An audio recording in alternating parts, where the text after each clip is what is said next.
viewers. Yeah. We're all super pretty individuals.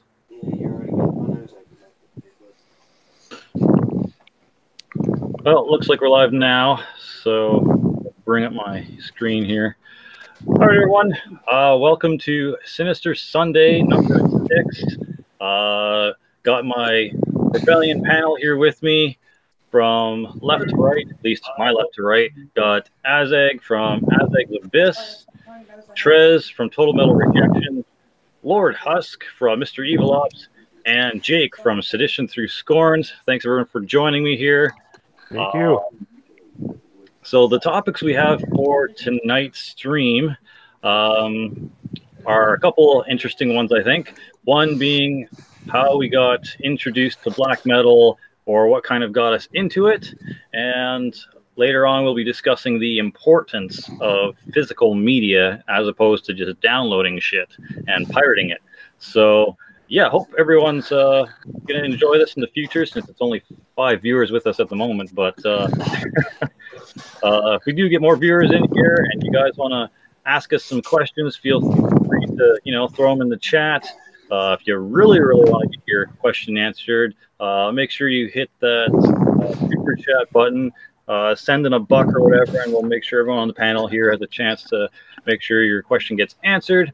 And it also helps support the channel and bring future content. So yeah, just something to consider. So anywho, the first topic is how we all got into black metal, or were first kind of introduced to the genre, as maybe not all of us, when we first heard it, really, really liked it. So any volunteers who wants to go first, sharing a story on how they were first either introduced to black metal or actually got into black metal?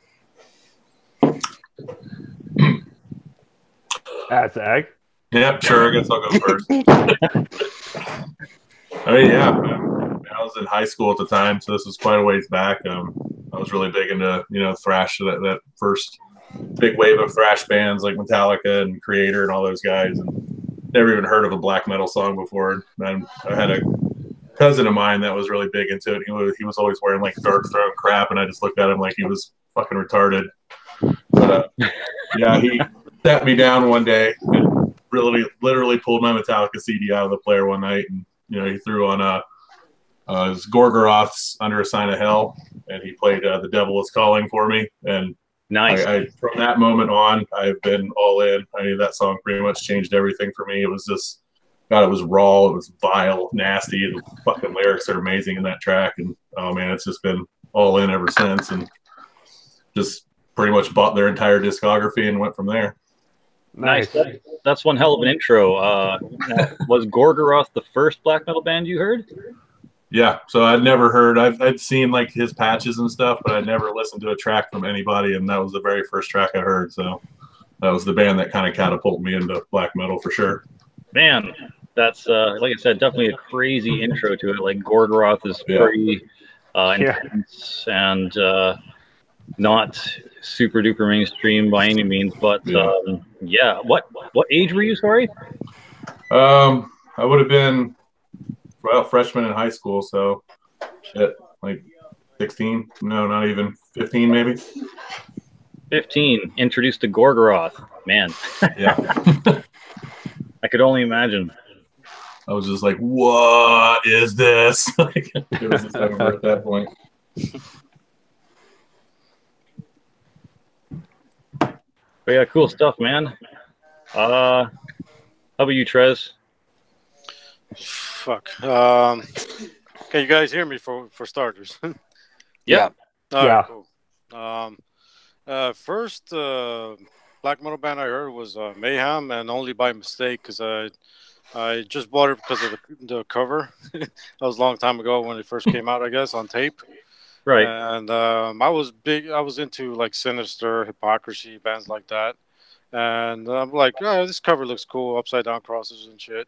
But when I first heard it, I was like, what the fuck? What is this?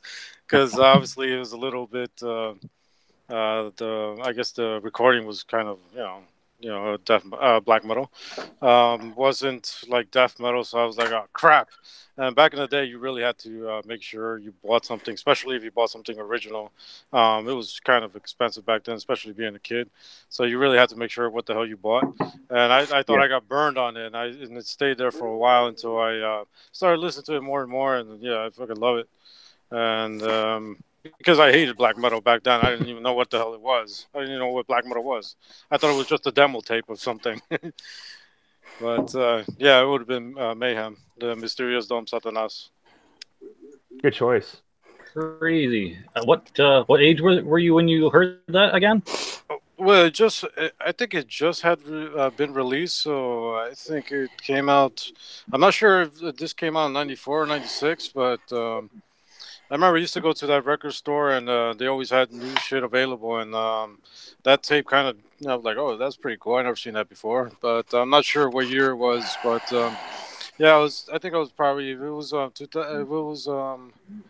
was probably 14 or 16, depends on what year that tape came out. But it was during that same year, or maybe a year afterward, because we always got shit a year afterwards and shit in Central America.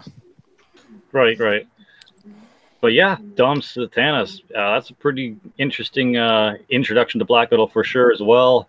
Not your, average great production, not your usual like low growl death metal vocals or stuff like that. So pretty neat for sure. All right, since we're going left to right, I guess Lord Husk, can you grace us with your first experience with black metal? My first two black metal bands was Abigail Williams and Immortal. Ooh, Abigail Williams. Yep. Hometown. At the time, they're from my home state now. Nice. At the time, I didn't really get into black metal. I was still trying to go up the ranks into metal. I think I was currently listening to like the genre melodic death metal at the time. Right. What age were you when you were first exposed to black metal? 14, 15, around that age. So about the same as Trez and Zeg. It's sadly Immortal stuck with me more than Abigail Williams did. Oh, that's cool. I mean, Immortal has like that just undeniably classic black metal sound, whereas Abigail is more of the modern kind of twist on it. Post 2000s black metal, I think, right? I mean, as you see right now, I'm wearing one of the black metal shirts right now. Yeah, and Campfire is like that melodic black metal with the odd death metal in there. Yeah. Well, that's good stuff, man. And Jake, yourself, what was your first introduction or experience with black metal, and how old were you? All right. So there was two black metal bands that I got exposed to. I was about, I would say, 16, 17 years old, and those bands were Satyricon and Dark Funeral. I've heard one of the tracks from a Satyricon off of a music video for the song Keen off the album Now Diabolical, which is still a very awesome album. I know a lot of people don't like the post black and roll Satyricon album, but I love everything Satyricon has done. They're such a killer band. As for Dark Funeral, I got into them around the same time as Satyricon. I've heard it was before they did the song Nailed Them to the Cross, which I know that was like a earlier side of their record, but Secrets of the Black Arts is one of my favorite black metal albums of all time. I love pretty much that era of Dark Funeral. To me, Dark Funeral has not made a bad album. But yeah, I was 16, 17, Satyricon and Dark Funeral. I still love those bands respectively, and I hope to hear more future content from those both bands, because I know Satyricon made one last year, Dark Funeral did one 2 years ago, and I think Dark Funeral is making a new album next year, so I cannot wait for that. True. Nice. So you're a fan of the quote-unquote red albums as well, then? Yeah, I am actually. Nice. That's actually pretty rare. I know a lot of people swear by the quote-unquote blue albums, and that's about it. They find, I guess, the red ones or orange ones, the ones with the giant red, like CGI Satan on them. But they find those ones, I guess, to be just recycled riffs, too much just straightforward blast beats, and not enough grooves or hooks, I guess, maybe. But I think I have one of the red albums. It's all right, but I'm kind of one of those cliche people that are for the blue albums only kind of thing, but Yeah. It's probably just a coincidence. It probably has nothing to do with the albums, the covers, or whatever. It's probably just the era that they're in. They're going through like a streak of just making very straightforward, no left turn type of black metal. Mm-hmm. All aggression, no hooks. Yeah. And Where Shadows Forever Reign is still one of my favorite Dark Funeral albums, but I love their first three the most. That's why I got hooked about them. But yeah, I can see why people wouldn't like the red albums compared to the blue albums. Yeah. Well, I think the Red albums when they came out when you had obviously a huge explosion with Dimmu Borgir and the whole symphonic black metal thing, and obviously everybody saw Dark Funeral just more straightforward and not changing pretty much anything in those Red albums. So I guess maybe and not too melodic, even though there are some songs on there that are awesome, man. Yeah, I'm with you. To me, Dark Funeral has never done a bad album, at least in my eyes. I love them all. They're all fucking good. You know, if you want heavy punishing stuff, go to the Red album. If you want some more melodic stuff, you can, Blue albums have you covered on all sides. Yeah, I agree. They're one of the few bands I can sit there and listen to their entire discography one after another, and I had no disappointment whatsoever. Yep. Absolutely. And Jesse, your turn, dude. Yeah. Before I go on to mine, though, like a little more touch on the Red albums because it's kind of an interesting subject, and we kind of just zipped through our intros here. But as for the Red albums, like I think those happened during a time where they were getting kind of like a very sterile, overproduced production. And I don't know if you guys watched the channel Brain Smasher. Oh yeah, but like Peter Ben. Yeah, Ben was talking about how Peter Tetragon was just quote unquote ruining black metal albums back then, and how he would just have super tight, clean production and just stripped any of the rawness and any of the human element out of those kind of albums. And I think, if I remember correctly, maybe the rebels from Dark Funeral fell into that kind of overproduced, super machine-like, clean production era of black metal. I don't know if Tetragon had anything to do with those albums, but it seems like they may have fell subject to that kind of thing too. Yeah. But yeah, as for my introduction to black metal, my first exposure to it, I believe, was from a Brave Words and Bloody Knuckles sampler. It was either the first or second one they ever put out, and it had Emperor's song "Curse You All Men" on it from X Equilibrium, or whatever that album's called. IX. Or yeah, IX Equilibrium. But yeah, that was like the very first quote unquote black metal song I'd heard. And at the time, it's kind of amusing because that song isn't really what most people would describe as like 100% pure black metal. It had their kind of symphonic thing going on. It had other like melodic progressive death metal elements in there as well. So my first experience to black metal wasn't like 100% pure black metal. So it's kind of interesting to note that being my first experience or exposure to it. Now, later on, when I actually got into like quote unquote real black metal, was later on after, I'm not sure I've told the story before, but it's an interesting one, I think. I've kind of just recently got out of the band Diaphasia, which was like a blackened but more death and grind band. The only black metal part about it was maybe some of the tremoloing and the low quality production on like the demo we made. But after that ended, my friend Nick Legion from the band Fallen Legion had also been kind of ousted from that band or left, or I'm not exactly sure the full situation of his leaving the band, but he was out of it. And we'd both been out of bands for like a couple of months at the time, and we were kind of getting that, man, we got that creative itch again. So we kind of sat down and chatted, and we're like, "Hey, man, why don't we just start a band?" Because he was a vocalist, I was a guitarist, and we could just slowly acquire other members. And so he's like, "Yeah, I kind of want to do a pure black metal band this time around because his last band was slowly weaning out the black metal elements in their music, and he wanted to put more into it, and that may or may not have led to why he left the band. But yeah, so that was his suggestion. He's like, man, I want to do a black metal band. And so I'm thinking, all right, well, I should probably do some research on what black metal riffs sound like then, and so we can actually write some stuff like that. So he started throwing bands at me, and he's like, you need to go check out Dark Throne, you need to go check out Gorgoroth and Mayhem. So I checked those out, and I enjoyed quite a bit of it. I think prior to that, I wasn't really a big fan of black metal, and I didn't quite have a full grasp of what it was because, like I said, my experience with black metal was it was Emperor, so it was like that over symphonic kind of wall sound type of layered guitars and everything. So I didn't really think I enjoyed that kind of stuff. So going into it and researching like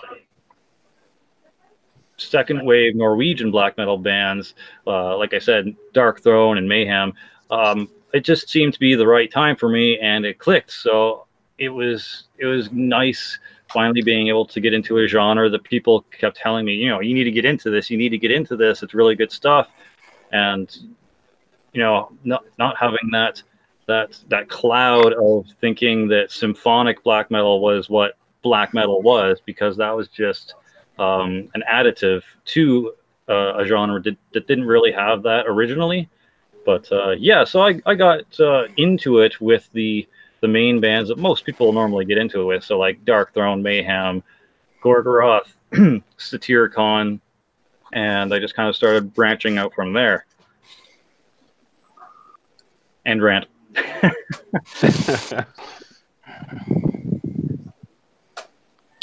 Hostile Graveyard says, quote unquote, real, meaning sacrificing a virgin.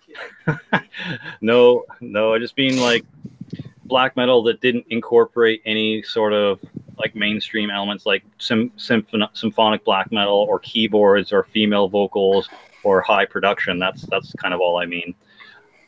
I don't mean it in an elitist way. Or no clean vocal department, just straight up raw, gritty, lo-fi production sound. Yeah.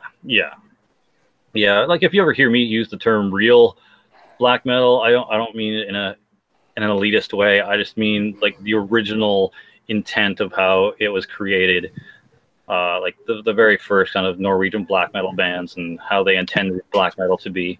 Yeah, like Bathory, I guess. Or yeah, even like some first wave black metal bands like Bathory, like just really raw lo-fi, like clash of like thrash and death metal riffs with a little bit of like slight folky elements.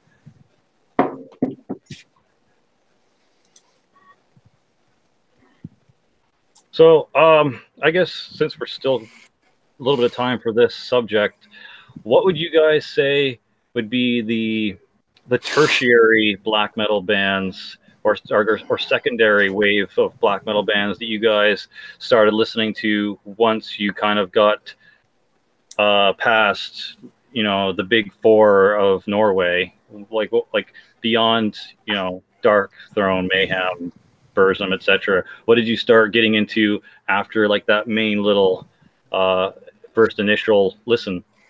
Like a circle? Well, let's just say like primary colors, secondary colors, tertiary colors. Let's say the primary colors were the very first couple of bands you started listening to within black metal, and let's just say that those are Burzum, Dark Throne, and Mayhem. What did you start listening to? What was your secondary black metal experience? What did you start branching out from after that? Oh, okay. I see what you mean. Okay. It's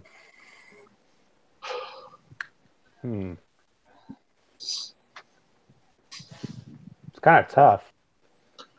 If you remember. We're probably veterans at this point. I mean, the closest thing I can think of looking back is I got so into Gorgoroth and things like that. Like I said, that I started wondering, okay, what's everybody else doing? I don't, Norway's doing all this kick-ass stuff. Like, what's everybody else doing? And I started just like picking random countries. Like I clicked on France one day and found like Vlad Tepes and stuff like that, and just that shit totally blew my mind. Just that raw, aggressive sound, and I would say I really got into that French scene, and then immediately started looking around the U.S. and found a bunch of amazing bands that way. And like I said, it was just for me, it was hunger. What's the rest of the world doing? Not just Norway. Nice. So you went from like the big four, then you moved to La Legion Noire in France, and kind of saw that kind of Black Circle or whatever it's called. Yeah, exactly. Nice. What about you, Trez? What was the kind of like secondary experience you had with black metal? Like, where did you branch off from the main couple that you first heard? Oh, to be honest, like I said, my first experience with black metal was pretty much a mistake, and I never liked the stuff because we used to have a local TV channel that used to play metal videos, and one was I Am the Black Wizards from Emperor. I hated it. I love it now, but back in the day, I didn't like it. And also Right. Black Raven, something from Immortal. I kind of liked that, but I guess someone gave me a tape of Beherit, and I fucking love that. I was like, oh shit! Even the album cover was pretty fucking gnarly. Nice. And Going Down the Moon. yeah, and the other one too with the three bishops or priests or something, or four priests with the upside down cross. I forgot what that's called, but it was pretty. We will serve the master or something. Or no, I'm thinking something else. Sorry. Yeah, I'm not sure, but that and couple of years later, because I didn't really was into black metal, except for a couple of bands, which was Dark Funeral, Old Man's Child, and this vampiric band that for some reason I got into, which I didn't know. I didn't like melodic stuff too much. Was Abyssos, I think it was called. Okay. Yeah. But as far as that was pretty much, and I think that was the other bands that I kind of liked. Old Man's Child was a band that I really liked, but besides that, it was just those. All right, cool. What about yourself, Lord Husk? What was your kind of secondary exposure to black metal once you've heard the first initial bands? It was a little bit like a couple years after. I forgot whose video. It was Black Metal Werewolves video, and he was talking about different bands. So I went on the Metal Headbox and I looked up their shirts, and Campfire was another band I checked out, and I actually liked that band, even though it's very hard for me to get into black metal. But I have to say, I like to hear other genres of metal bands in different countries. Norway has some decent ones, but I personally like to look up Swedish black metal, German black metal, stuff like that. Another band I actually like that's black metal is Black Funeral. Right, that's cool. Black Funeral, for someone who's not really into black metal all that much, is actually kind of an interesting band for you to be into, because if you're not really into black metal, like Black Funeral is just pretty much 100% like what black metal is supposed to be. It's stripped down, it's lo-fi, the guitaring and vocals are just super thin and like stretched out, but like not in a bad way, but just as opposed to like the crazy like booming production of like decent death metal bands.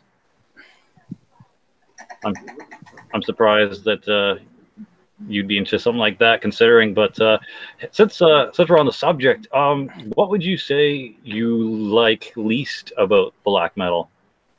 Why do you feel that it's hard for you to get into it as opposed to other metal genres? The reason is because I was into death metal at the age of 16, so I was more used to it. I'm not used to the vocals of black metal. I ain't used to the guitar rhythm of black metal. Right. Okay. So you're used to like the deep gutturals, and Hmm. you're used to the kind of like groovy, chuggy, low-tuned guitaring style. Yeah, because before I got into black metal, I was already into like technical death metal already. So I was listening to bands like Nile, trying to think of other technical death metal bands I was into at the time. Suffocation I was into big time.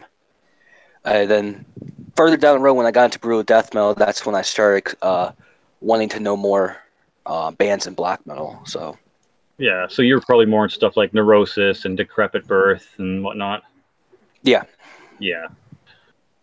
So would you say that the lo-fi or stripped-down production of black metal was another thing that kind of was hard to get yeah, used to? that's what kind of got me to at the same time. Well, yeah, that's what gets a lot of people turned off about black metal is the production. They're like, why does it have to sound that way? And obviously Hmm. it's on purpose, and sometimes that's the way it came out. Hmm. But most of the time, it's the production that gets a lot of people kind of turned off about it. Right. Like certain bands that have like black metal and death metal in the genres, I would listen to it, and I think that's what would push me more into it. Like Archgoat. I think Right. I looked up their genre, and there was like black metal and death metal. So bands like that are what's gonna push me into black metal itself. So basically, bands that don't adhere to the strict conditioning of the original Norway sound. What, you say that again? Sorry, I got disfocused for a second. No worries. So you'd be more into the black metal bands that don't adhere to the original. Uh, um, now I lost how I said that, but basically black metal bands that don't adhere to what the original Norway black metal bands are doing. Maybe some black metal that have something a little closer to death metal vocals, or black metal bands that have more maybe death metal influenced riffs and production. Yeah, like there's some black metal bands, like I can't even say the band now. God damn it. We got a sticker from them. I just can't remember the damn band's name. Satyricon? Yes, thank you. That band I could get into. Archcoat? Archgo. Sorry, my mind's going out of this world because I got a snake I'm dealing with right now too. But yeah, Emperor I tried to get into. I could not do it. I don't know why. It's just that one black metal band I can't get into. It's probably the symphonic element. I was never a big fan of the symphonic element of certain bands. Like, it took me a bit to really give symphonic black metal a shot because pretty much Demuth, Borgir, and like Cradle of Filth ruined that for me. Like, it was fine for a certain point, but then after a while, you're just, man, I want to hear more of what the guitarist is doing. I want to hear some Hmm. like raw riffs and some like nasty vocals, So Right.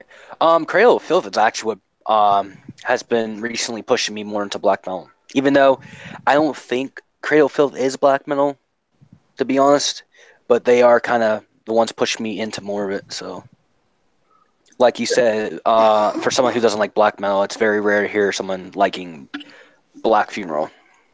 yeah, well, exactly, because Black Funeral represents pretty much everything that the original Norway bands stood for. Like this really dark, stripped down production, very raw, thin guitaring. Like it sounded like they recorded it right out of their garage on a cold winter day. which they probably did. Oh, probably. It like for black metal, like the lyric themes has to like interest me, and Black Funeral was one of those type of bands that did because they talked about vampiric stuff. So Fair enough. Fair enough. Someone asks, "What kind of snake is that?" uh, hey Shay, What type of snake is this? Ball python? Just a ball python. Well, banana ball python? Banana, if you didn't hear her. Somebody asked what type of snake it was. Yeah, it's a banana ball spider. Jesus Christ. Snake. As the snake is looking at me. Oh god, a spider snake would be horrifying. That one's a spider? There is a snake that my best friend has that has a spider in it. Really? Spider gene, yeah. It's crazy. He's called a queen bee. That would be called the. He's called a queen bee? Yeah. Oh shit, that's something I didn't even know. That would just be called the nope snake to me. Cause The nope snake. No, the nope snake is the biggest one. I ain't holding that one. The bigger they are, the more scared I'm hold them. Excuse me. so, like an anaconda. Yes. Ugh. I would personally rather hold a black widow before I even hold one of those. What? An anaconda. Anaconda? Yes. I would rather hold a black widow. You know, I'm getting a snake that gets almost as big as an anaconda. But they don't get as long or fat. Damn. Getting a retake. Yeah, nope. I have to agree with Trez on this part. Anywho, since Trez says, "Oh hell no." since Jake isn't here, I guess I'll talk about some of the secondary black metal bands that I kind of got into after the first few. I think after the big four, I think I got into some bands like Take and Shooter, and I think I checked out Wolves in the Throne Room, but I wasn't all that impressed with what they were doing. So I kind of just stuck with the like straightforward second wave sound. And yeah, I think I eventually got into a couple of US black metal bands like Zaster and fucking hell, Leviathan and Black Funeral. For some reason, I don't know why, but for some reason when I first heard of Black Funeral, I thought they were from Brazil for whatever fucking reason. And then I looked them up. I'm like, oh shit, they're from the U.S. And that always mind fucked me for the longest time. Demon Sea is another good black metal band. Demon Sea? Yeah. Yeah, no, they're actually pretty good. They got some interesting vocals for sure. They got an oddly acquired low end sound to some of their like guitaring and album production. That's pretty Some neat. of their albums I like, and there's just some albums I just can't stand from them. I think I only listen to like 2 albums from them. I need to get more into them, just like Campfire, their albums. So My apologies, guys. I had an emergency. No worries, man. But since we have you back, what are some secondary black metal bands that you kind of got introduced to or got into after like the first like big four? Well, after I got exposed to Dark Funeral and Satyricon, I kind of went to more of the German and the more Canadian black metal bands like Mitochondrion, Revenge, Blasphemy, Conqueror, and then Germany we got Thocandria, and then I went to like Australia with like Drawing the Light, Bestial Mockery, Gospel of the Horns, kind of like the more international base, like kind of like the lesser known underground bands, but not really, because I know Thocandra is underground. Destroy 66 is more like everyone knows who they are, so I kind of ventured out different countries, and then I went to, of course, the America of states like Panopticon, Zaster, Wolves in the Throne Room, Uada, Death Fortress. Pretty much like I went all over the place, basically. Yeah, that's cool. Yeah, so I would say that. Nice. So if there's not anything more you guys want to chat about black metal band wise, I guess we could move into the secondary topic of tonight, and that is what is so important about physical media as opposed to downloading and pirating music. I guess we can start off from left to right again. So, Azeg, what would you say is the main importance of physical media, Yeah, in a little bit. and why should we keep it around? As far as like the downloading part, do you mean just like buying something on Bandcamp or just straight up pirating? Like, Well, I mean, you can go one of two ways. You can tell us why you feel that pirating is, wrong or essentially harmful to the music community, or you can talk about how, maybe it's more, or why you feel or don't feel maybe buying physical media forms of music is better than downloading it, or buying streaming or buying, digital copies. right, gotcha. I mean, as far as the whole download thing goes, I mean, if I'm looking for a really obscure album, something like that, that's going to cost me like $100 to get, I'll probably end up picking it up on Bandcamp or iTunes or something like that. But for me, I think physical media is just an ultimate show of respect and support for a band. I mean, for me, it's also very nostalgic to me. There's nothing better than cracking open a new CD case or a vinyl and, pulling it out, checking out the book. I think it's more personal. I think you get a little bit more of an insight to what the band was trying to do with the record, things like that. And I don't know, man, for me, it's nostalgia. It's about respect. I mean, if I released an album, I think I would take a lot of joy knowing that somebody actually, picked it up, looked at it, other than just click steal or something on the computer. You know what I mean? But yeah, I don't know. I guess that's it. I don't really have a whole lot of thoughts on it. To me, it's a respect thing and a nostalgia. So I mean, as far as the band's perspective, I mean, it's just like going up to somebody that works at McDonald's and taking money out of their pocket, in my opinion, if you pirate music. And I don't agree with it at all. I think it's just extreme disrespect. I mean, it's theft in my book. I agree. Right.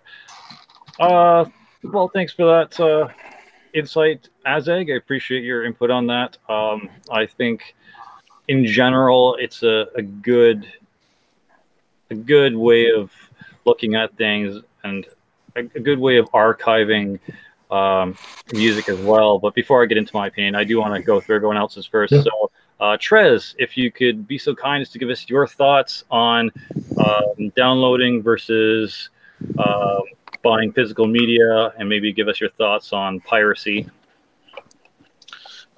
Sure. Just to talk about digital media, I guess.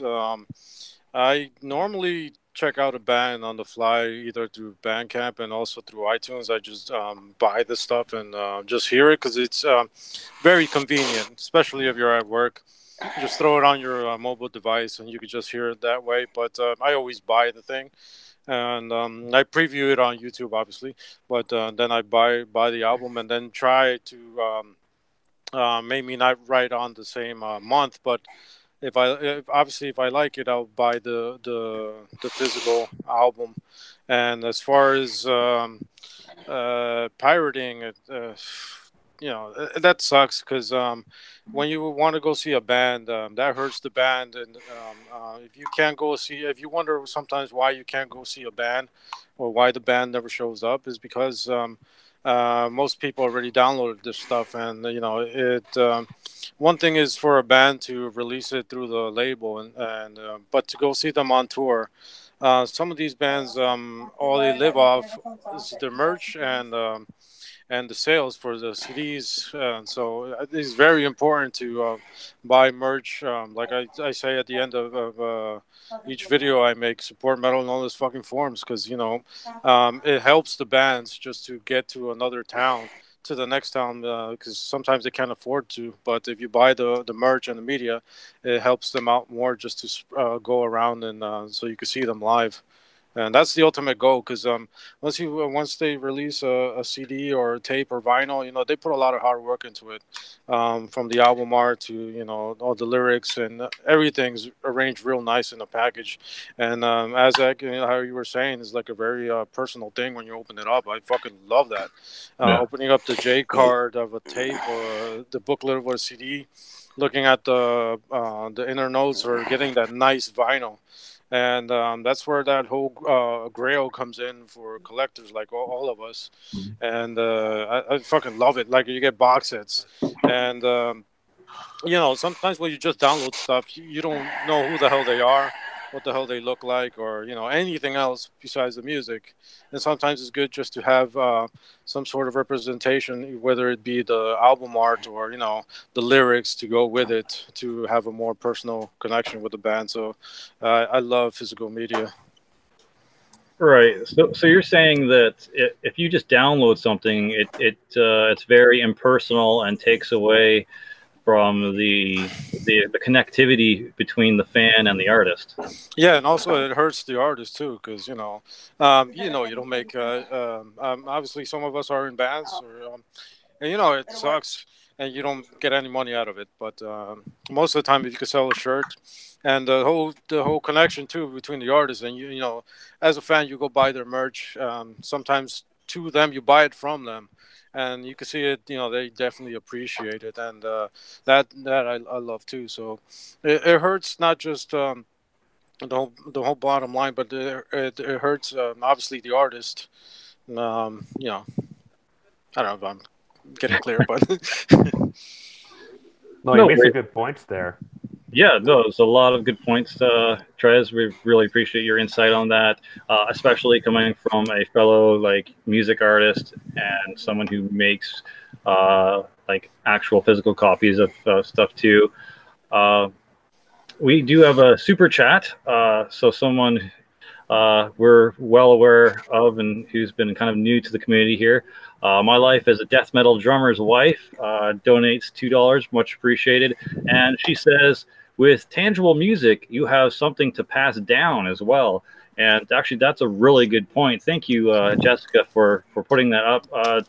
Yeah, you'd be really hard pressed to hand down digital formats to your kids and have them have any respect towards that. Whereas if you hand down like your old cassettes or your old vinyl or like stacks of CDs, they'd appreciate that a little more because it's something they can like she said, it's tangible. They can hold it in their hands. They can look at it. It's a very neat physical like media library of music to enjoy, and not just throw on your earbuds and press play on your phone and forget about it. But yeah, so thank you, Jessica, for supporting the channel, and thank you for your insight there. That's actually a really great point. It's something tangible that you can pass down to your kids if you're so inclined.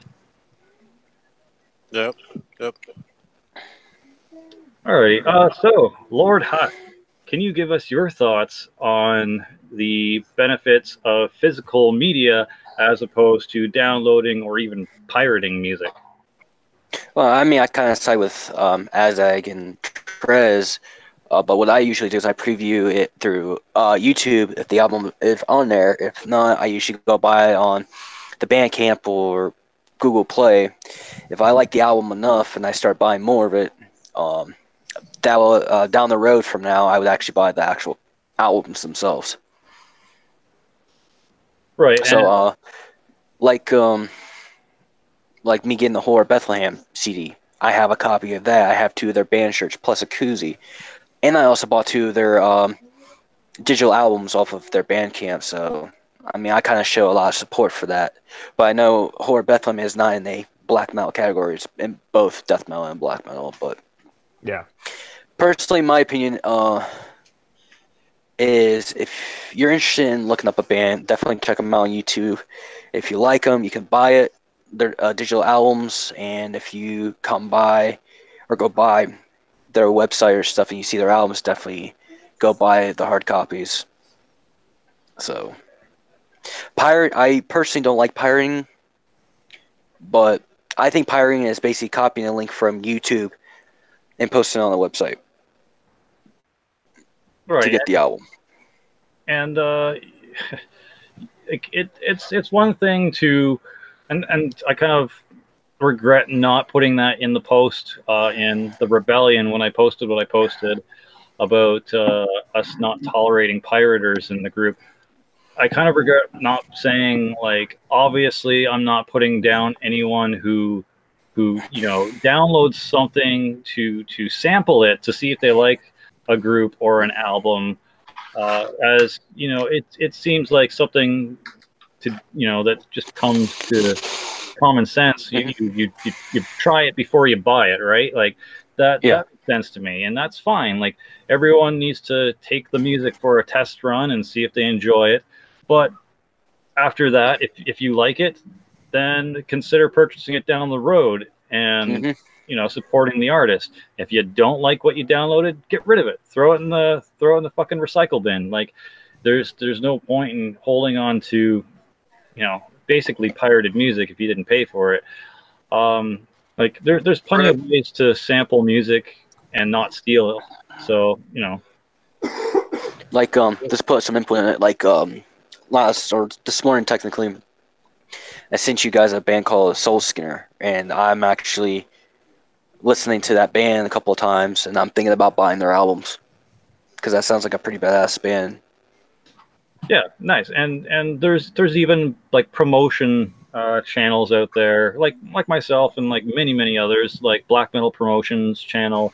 They will upload the artist's music, but they do so A, with the artist's permission, and B, if you go to the description box, you'll see like they put links where you can easily go and support the artist and pick up a physical copy or even just pay for a download if for whatever reason you're not into like holding on to a bunch of physical media. But I mean, because not everyone's a collector, but it's at least they're there trying to support the artist and help the artist continue by funding them, either by putting their links in the description box below, encouraging people to buy the music. So there's a difference between like pirating something and promoting something by making the music present for someone to preview. Absolutely. And put some input on that. Sorry, I know you want to get ahead, but even if like you don't buy like their albums, like their shirts and stuff like that, the patches will also help them out as well. Yeah, like you don't necessarily have to buy a CD or like a $35 vinyl. You can easily support the bands by buying like a shirt or a patch or stickers, whatever. It doesn't have to be a music physical media thing. As long as the bands are getting supported, I think is like the main concern. But yeah, exactly. If you're not into collecting physical media but you still want to support the band, definitely consider like a shirt or a patch, etc. Yeah, it all goes to like it doesn't matter. Some people don't like collecting, or maybe they see it as clutter, or they don't have the space to or they don't take care of stuff, or they have pets like me that vomit everywhere. But if you don't like having a physical format, even though I think that's the best format, but as long as you like the band and support the band, and either you buy something from them or just buy it digital, but do it the right way. Go to them and get it off of them, or get it off through their label or Bandcamp, or but go iTunes, but go through the right stuff. If you like the band, don't just just rip it off the net. Just support them and buy it, because one day those bands might get big enough just to go to your town, and you might get to fucking see them. So that little bit helps. Yeah, for sure. Like it's another thing too. It kind of boggles my mind how some of these like new millennial kids think that they're going to download some music they like, and then then they'll bitch later on, well, why didn't the band continue on? Why didn't they keep making music? Well, because you didn't pay for it. You didn't support them. You just you saw a link here, you downloaded it, you threw it on your fucking phone, and you went about your day. You didn't take a second to consider, well, if I don't buy the music, or I don't support the artist, they're not going to continue making music, or they're not going to have the means to continue making music, and they won't be able to afford these long tours to get near your town to play shows. Like that's another thing. They're like, oh, why do I have to drive 2.5 hours to see a show? Why do I have to drive an hour and a half to see a show? Well, because the bands aren't getting the support they need to be able to afford fucking gas to get to a venue near you. So this is why you need to buy shit from your bands if you like them.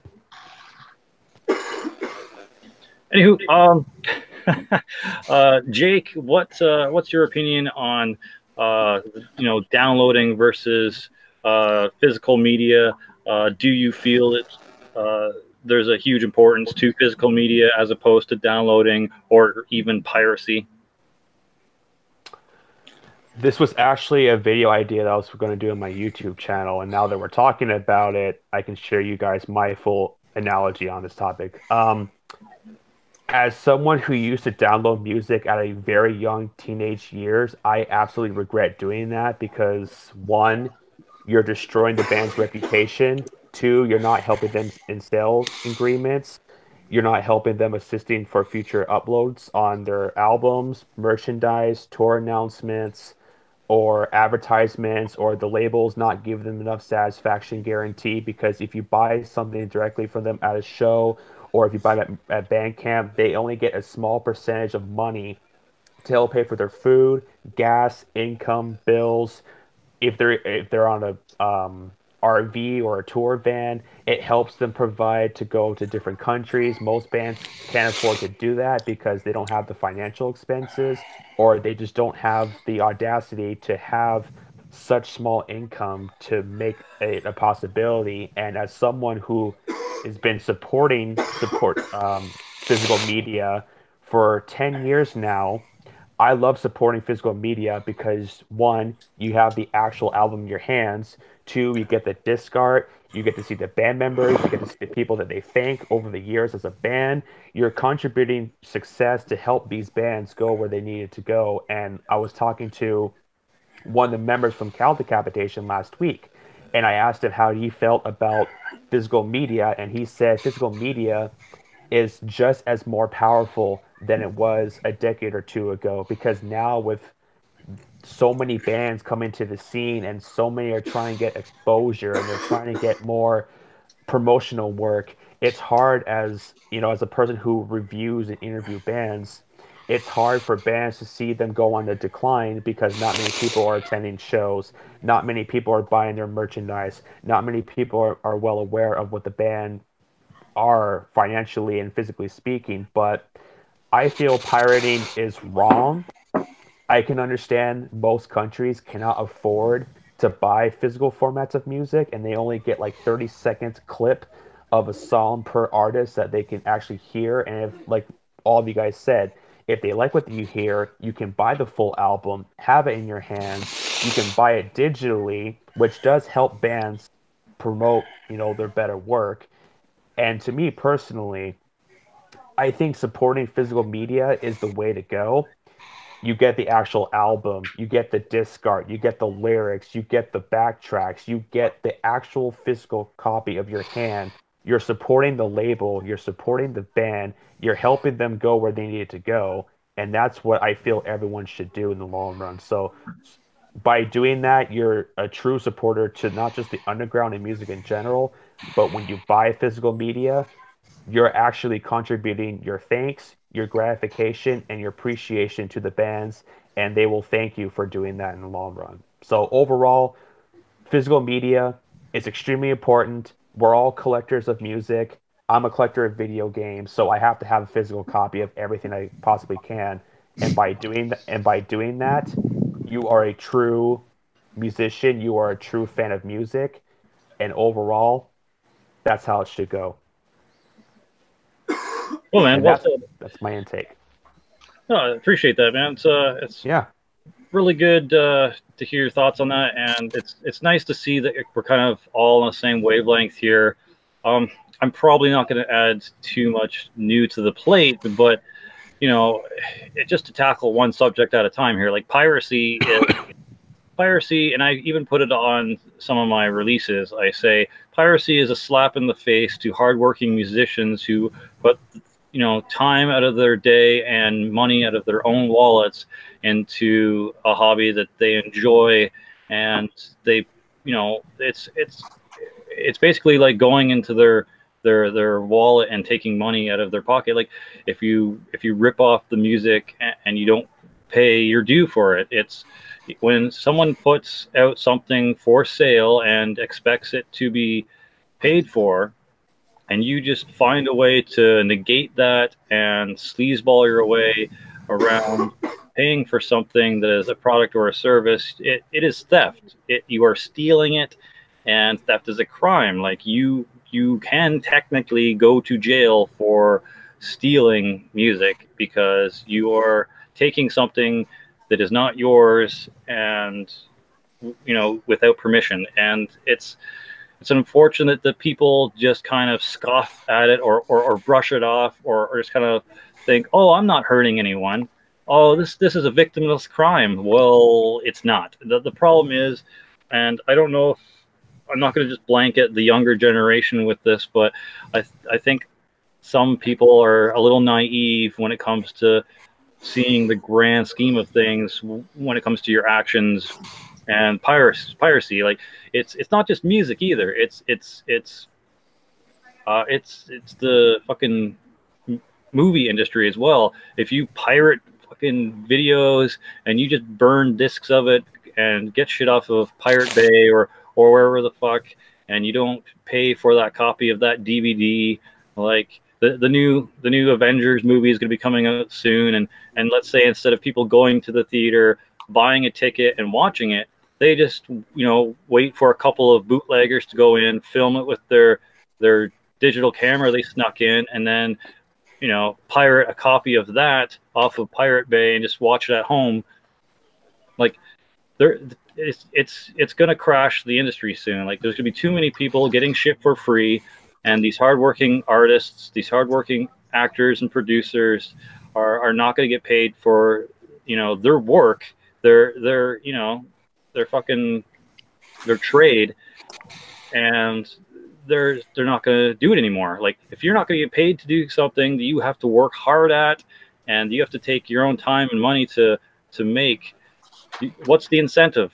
I mean, sure, as an artist myself, I like to create things for my own interests. I like to make things just because it's fun to do. I like to write songs, record it, hear it, see how it sounds, be like, all right, I can improve this. Or if a song actually turns out really good, I can be like, hey, I did a great job at that. I think it was well worth my effort and money. So here, I'm going to let other people hear it now. But I also would like to be compensated for giving you this piece of my creative efforts. Like, and we're, the artists aren't asking a lot. They're asking for just a little bit of support for the man hours and the dollars out of their own pocket they had to spend. Like most of these artists, they have a job. They go out, they work, 8 to 5, 9 to 5, whatever. They put in hours of their own time somewhere else to make some boss on a throne happy. They come home and then they spend whatever little time they have left to themselves making this music, making this art for you to enjoy, to make your life better, because guess what, life sucks sometimes, and sometimes we need some good music to make us feel a little better about the shit we have to do every day. But instead of giving them like a couple bucks to pay for a download, instead of giving them a few bucks to pay for like a CD or a tape, or if you're really extravagant, pay for like that $30 vinyl. But I mean, instead of doing that, you got these people going, I'll just download it from YouTube, or I'll just go to whatever the modern day equivalent to LimeWire is, and I'll just torrent it. Who cares? It's Rest that in peace, LimeWire. Yeah, well, you'll get your computer AIDS if you download from LimeWire now, but it's just that mentality that's a shame, that people don't realize the consequences of their actions, and that's why physical media is important. It not only lets the artist know that you appreciate their work, it supports them monetarily, and that monetary support can help them get to the next show. It can help them record the next album.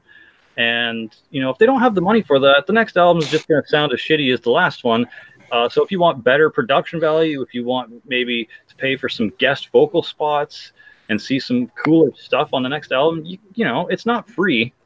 Like these artists could just, you know, record in the back of their garage and just keep the music for themselves, and you'd never hear shit. Mm-hmm. You know, you'd never hear that fucking kick-ass new Archgoat album. You'd never hear that kick-ass new, I don't know, um, like you never hear the new Havoc album. They'd still just be jamming in the garage for fun. It's just people don't get it, I don't think, and they don't care to put in the effort to get it sometimes. So, um, yeah, it's and that's another thing too. Like Jessica said from the death metal drummer's wife, like when you buy physical copy, it's something, if you take care of it, will last a long time and will show your kids, your friends, your family that you care enough to put your hard-earned money towards someone else's efforts and artistic uh, fruits, the fruits of their labor. And Yep. I think that really says something about the quality of person too. Like if you're willing to shell out money to support people that work hard for the things that you enjoy, that kind of proves that you're not like a heartless scumbag, I guess. Like it seems the kind of person that would rip music off and just pirate it is either A, naive because they're too young to get it, or they're just heartless scumbags and they don't care. They just want what they want and screw you kind of attitude. So, Yeah, yeah. I think that obviously, you know, the whole like what Jessica said, that you could pass down an album or something. Which, you know, as collectors, we all look for that either first print or, you know, some old school stuff that's no longer available or out of print, you can't get anymore, and it goes to hurt the wallets of some bands too, because they just suddenly just stop and you don't hear anything about them anymore. And most of the time it's because they lack the money, because like you said, Jesse, you know, they work very hard, and you know, if you're into metal in general, you don't make pretty much a dick out of it playing live. And you got to understand that these bands, you know, they strings are not cheap.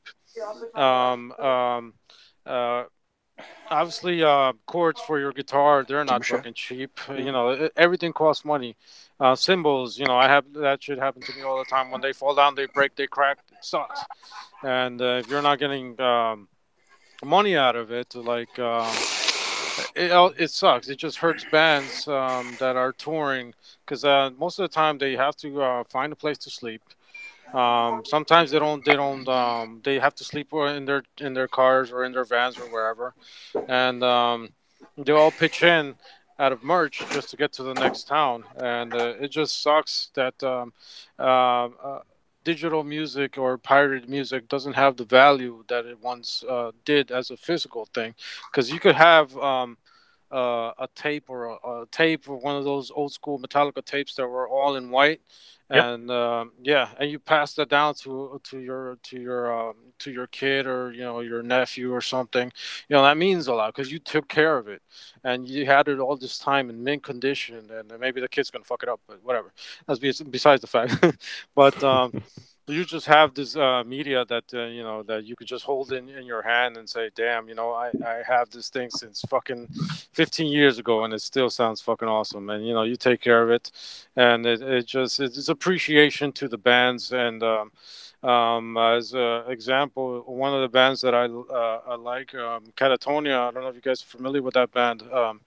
I know them. A couple years back, their original drummer, a longtime drummer, quit the band, and they're very popular. I believe they're on Nuclear Blast, I think they were, Peaceville.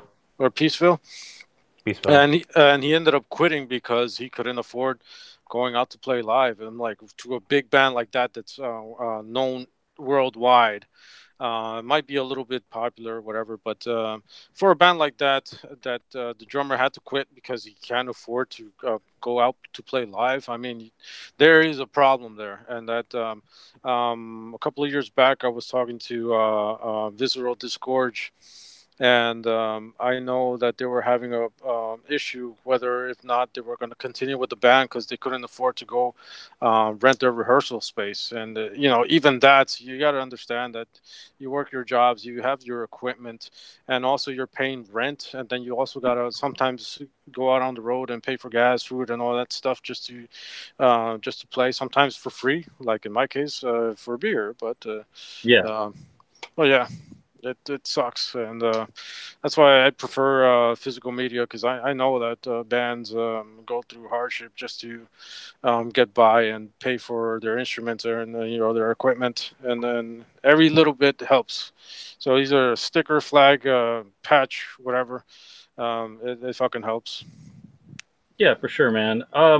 Actually, I just kind of noticed here in the chat, just by glancing over every now and then, Allocated Brain says, "What if they're a broke 15-year-old metalhead?" Well, like, I'm not trying to put down someone who legitimately just cannot afford to buy music.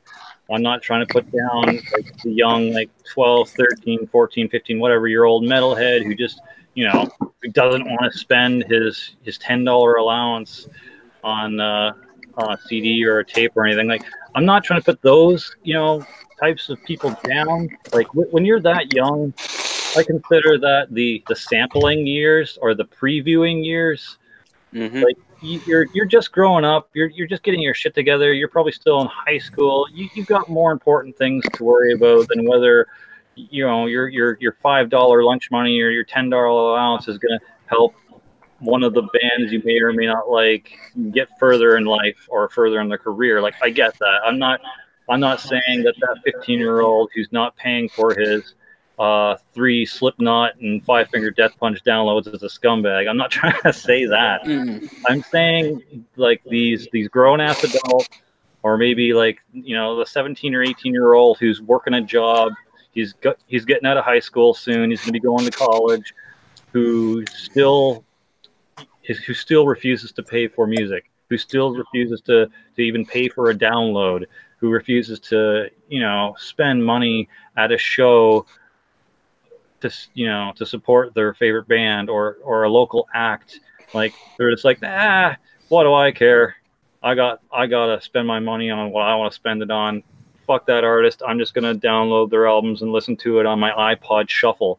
Like, I'm talking about those kind of assholes that just, they don't get it, or they don't care to get it, and they don't see the world beyond their small little universe. It's those kind of people that kind of piss me off. Or these, like, people in Tijuana or Indonesia that bootleg these fucking bands shirts and CDs and make copies and make the money themselves and then sell that, and the band's not getting paid for it.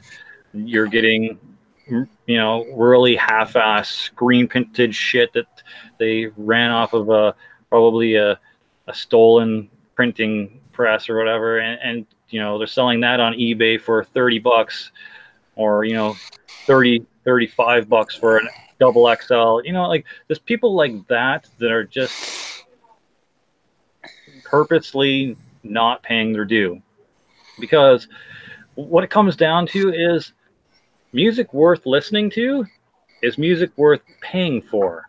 Mm-hmm. Yep. That's what it comes down to. And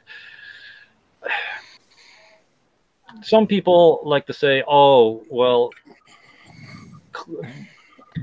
giant collections or mass vinyl collections and showing off stuff like that, it's just like it's just a collector stigma. It's like, oh, I'm patting myself on the back because I spent money on this double LP special edition green and purple splatter. Look at how much of an awesome collector I am. I'm better than you. Like, that's not what it is. People sometimes like to point their fingers out at the people who are doing the right thing as a reason why that they're not paying for music or doing their share of supporting the artist. And for the people that say it's a collector stigma, as if it's something wrong, the only stigma is the people who are trying to think of any and every way to get out of paying for someone else's hard work.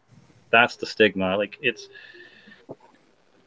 ridiculous what people will try to convince themselves of to avoid any guilt or avoid any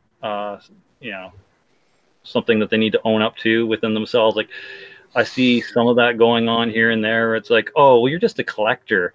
Like I don't know what that's supposed to mean. Like I don't know if it's supposed to imply that I don't enjoy the music. I just collect what's seemingly popular in the underground to give myself some sort of like brownie points or some sort of like underground social cred. But I don't know. Can any of you wrap your head around that kind of statement? Yeah, well, I think there's a big difference when, obviously, the whole thing with the 15-year-old broke kid and stuff. I mean, we've all been obviously that kid at some point that we couldn't afford stuff, and back then, at least at my time, that was called tape trading, and sometimes we would obviously buy stuff from through the mail, and we would get stuff, but again, some of our friends would just lend each other stuff, and you just either record it from deck A to deck B, and that's how we got our stuff. But if you, the whole point is all on you. If you like the band and you're like, this is some really good stuff. It's almost like YouTube now, which we didn't have back then, just to preview it. You will get it off your friends, and then if you like the band a lot and you think, you know what, I'm gonna the next album. You don't need your friends to show you that album. You could just go look for it yourself and buy it. And then you become a fan, and then obviously you got these bands that have a huge obviously fan base is because of that, because the fans put their time in to look a band out and to buy their merch, and they're interested in it. Because if you just download everything, it's so hard. It's so easy to download everything, and it's so hard to be invested in a band if you just have everything just available for you. And I think that's at least my 2 cents in that. Yeah, man. It's weird too. Like I know there is like obviously there's kids out there that are 15 and under or whatever that don't feel that music is the best way to spend their money. But if that's just, to me, if you have that mindset, then music isn't really one of your bigger interests. If you don't feel that music is worth your money, then you're probably not really big into whatever genre you listen to. So those kids would probably spend their money on like, I don't know, like maybe they spend their money elsewhere. Like maybe they spend it on video games. Maybe they spend it on clothes. Maybe they spend it on, I don't know, whatever else that they find entertaining. Like I can see that, but for people or kids that claim that they're like huge fans of certain bands, or they're really, really into metal, or they're really, really into punk, that don't spend their money on merch or CDs or whatever. I don't know. I could sort of see at that age maybe not wanting to spend the money on it, because if you don't have a job, money is hard to come by. I mean, like when I was young, I'm gonna say anywhere from 10 years old till probably 12 or 13. I was lucky enough that my father would give me, like a buck or two here and there to do certain odd jobs around the house. Like, I don't know, this will probably sound weird to some of you, maybe it won't, but my experience was my dad would give me a toonie if I did the dishes that night, and once again, I was in between 10 to 12 years old, maybe 13. So if I did the dishes that night, I got a toonie. If I cleaned up my room and it didn't look like a fucking pigsty, he'd give me like another buck or two. If if the lawn needed to be mowed in the backyard, he would give me $5 to mow the lawn. He'd be like, here. He'd be like, I don't have time for it. I'm going to be coming home from work Jesse, can you go and mow our lawn? I'll give you $5 to mow the lawn. So like the odd job or task throughout the month, I would accumulate anywhere from maybe $5 to $10. And where the fuck do you think I was once I got that $10 at the end of the month accumulated? I was up at my local Zone buying the new, 6 Feet Under. I was up there buying the new Slipknot. I was up there buying the new fucking, I don't know, Korn. Whatever new metal or death metal was coming out at the time, because that's what I was into. But yeah, like I would save up my toonies or loonies or $5 bills. I'd get my ass up downtown, which was at least a 45-minute walk for me away, and I would go in, spend the money, and like it didn't matter to me because music was my life. I didn't have a fuck ton of friends. I had maybe like a circle of like 5 people that I hung out with that were also kind of nerdy metalheads. And that was it. Like just the 5 of us really that I talked to a lot. But when I went home, that was it. Like I had no one else home. My dad didn't get home till about 5 or 6 o'clock. School would end around 2:30 or 3. Sometimes he'd come in at 7 or 8 o'clock. I'd be home alone for like probably 6-7 hours. I had nothing but myself and my music, and it was worth it to me. It was worth it to spend every last fucking chore allowance that I had on music. So I don't know. It just depends on the person, I guess. But that was my experience growing up. That's kind of funny that you brought up, doing chores and stuff, because that's kind of how it was for me. I mean, I'd be at school and my buddy'd be like, the new Exodus just came out. I'd be like, yeah, I'd be running around the neighborhood, knocking on doors. Hey, you need to leave? Great, don't mow your grass, dude. Like, whatever it took. And I'd be at the record store as soon as I got it. So, I mean, I can definitely relate with that for sure. Yeah, I'm the same way.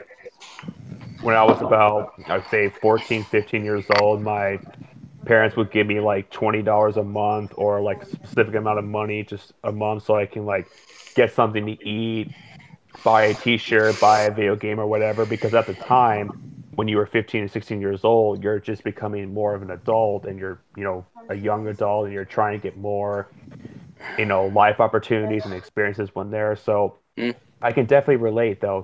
Now that I'm in my 20s, I feel appreciated that my parents allow me to listen to death metal, even though most parents do not allow that. But that could be for another Sinister Sunday topic discussion with parenting and music. But I can kind of get a sense where, when you're younger and don't have a job, it's hard because you want to get everything when it comes out or like a couple days early when it comes out. I had to wait months and months before I even had the money so I could buy that and be like, hey, look, I'm not one of those kids that like shows in your face like here's the New Testament record or here's the new Dark Throne album, like in your face kind of guy. Like I actually wait and buy something whenever I feel is right to purchase. Yeah, fair enough, man. Like I'm gonna be I'm 33 this year, so I'm gonna be 34 in 2019. But so Damn. I mean, yeah, I guess we're probably almost 10 years different. Like, well, what do you guys hear? Like mostly like around 22 to 25 years old, maybe. Jesus Christ. I'll be 29 next April. Oh, okay. 25 next year. We're the same age there, buddy. 34. About to be 34. You're about to be 34. Okay, so we're mostly the same. We got a couple youngins here, but I'm 38. So Austin's the youngest. Fuck. Sadly. Trez, you're not 38. I'm fucking 38. Real? 38? Yeah, I was born in 1980, man. Oh yeah. You don't look. Oh shit. You do not look 38. For fuck's You sake. look younger. You Oh, look yeah? way younger. Probably like my age or a little bit older. That's what I was gonna say. Tell your 25-year-old self it wants its age back then. Jeez. Oh shit! Tell that to my fucking back. Oh, No, shit. my opinion on it, to be honest with you, it's not the best advice, but and I feel bad because I'm kind of like Jake on this one. I used to, because when I didn't really have much work when I was at the young age, so I was always downloading music off of YouTube, and I really feel bad about it. So Oh yeah. basically, in a way, this is me redeeming myself. So I've been buying albums from bands, T-shirts, and stuff like that that either I stole from or just trying to buy newer stuff. Right, but when you say you downloaded your stuff from YouTube, do you mean you did it? Music-wise, Yeah, that's what I meant. I know, but did you mean you downloaded it for like previewing and sampling purposes, or did you just Yes, until download it I got like for, another job, or until I got a job okay, and because paid. there's difference between like that's not a thing too. People just try to put words in my mouth and try to like hop over the fucking point that I'm trying to make too, just to make me look like an asshole.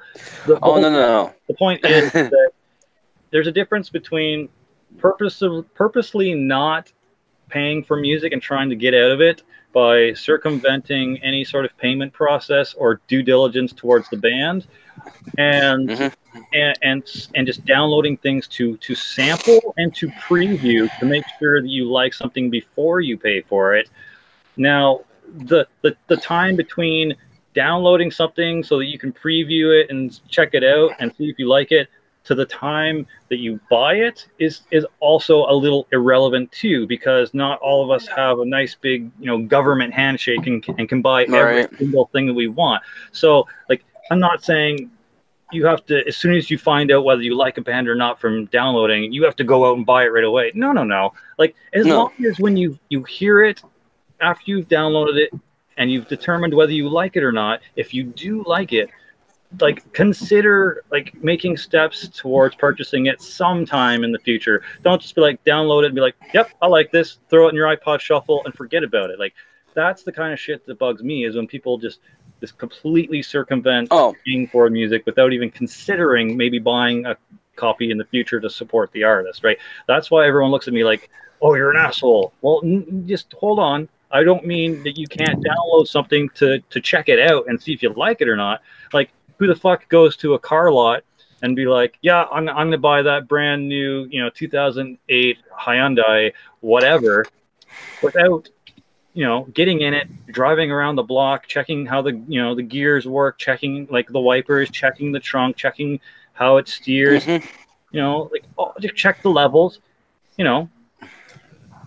Right. like, who doesn't do that first before buying a car? Like, I don't expect someone to just be like, oh, the new fucking Flesh God Apocalypse came out. Hey. I'm just gonna buy a copy of that without seeing whether they changed their genre randomly or not. Like, maybe they're not technical death metal anymore. Maybe they went and did melodic atmospheric black metal now. Maybe they're not the same band I knew. So I'm probably going to download the album first to make sure this they're still enjoyable, they're still worthy of I'm purchase. so sorry.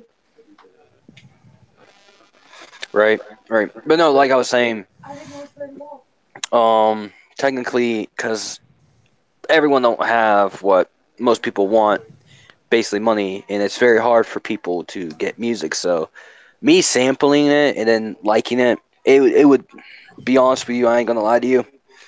It took me until I actually got a job to start buying music, I'm really sorry. which was like around 18, 19, which sucked because I really felt bad for doing it.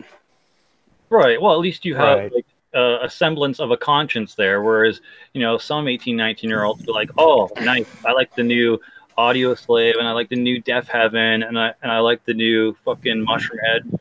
I'm just gonna download Mm-hmm. it, throw it on my iPod shuffle, and not worry about it, and just listen to it whenever I like. I'm gonna spend Right. my money instead at Alistair or New American Eagle instead. Like, Right.